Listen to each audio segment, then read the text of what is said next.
نحمده ونصلي على رسوله الكريم أما بعد أعوذ بالله من الشيطان الرجيم بسم الله الرحمن الرحيم وما أرسلناك إلا رحمة للعالمين صدق الله العظيم সর্বপ্রথম শুকরিয়া জ্ঞাপন করি সেই মহান রব্বুল আলামিনের দরবারে যিনি আমাদের কাছে সুন্দর পবিত্র মধ্যে বসার মতো তৌফিক দিয়েছেন।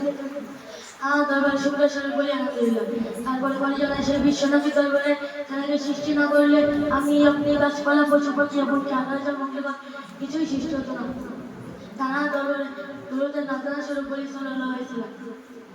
সুদি সোনা মন্ডলী আজকে তো বেড়াই পড়া সবাই বলবে যেমন এই ধরার বুকে অত্যাচার অবিচার শিরিক বিদআত ফিতনাবাজিদের গোটা পৃথিবীতে ঘোর অন্ধকারের মধ্যে ছিল।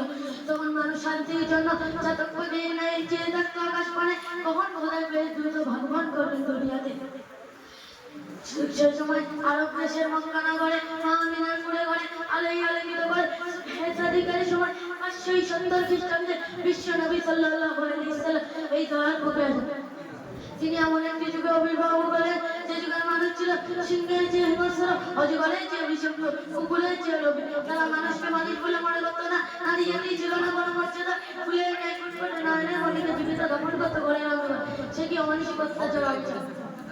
ঠিক সময় অশান্তি বার্তা দূর করতে শান্তি ফিরিয়ে আনতে নির্বিত লাঞ্ছিত বঞ্চিত অপমানিত দুর্বল মানুষের পাশে দাঁড়িয়ে শান্তি ফিরিয়ে আনতে 63 বছর জীবনে কখনো মিথ্যা কথা বলেননি। তার কথাবার্তা ছিল নম্রতা ভদ্রতা বলা মুক্তমালা, জীবন ছিল তার ঝর্ণার চেয়ে পরিষ্কার, সূর্যের চেয়ে উজ্জ্বল। তাই তো মক্কার বেদিন বেঈমান কাফেররা একবার বেশি ভয় করেছে, স্বীকার করেছিল যে আমানতকারী সত্যবাদী। সুতরাং আমরা যদি বিশ্ব নবীর আদর্শিত হতে পারি তাহলে আমরাও সুসম্মানে সম্মানিত হতে পারি। এই বলে আমার বক্তব্য এখানে এই করছি।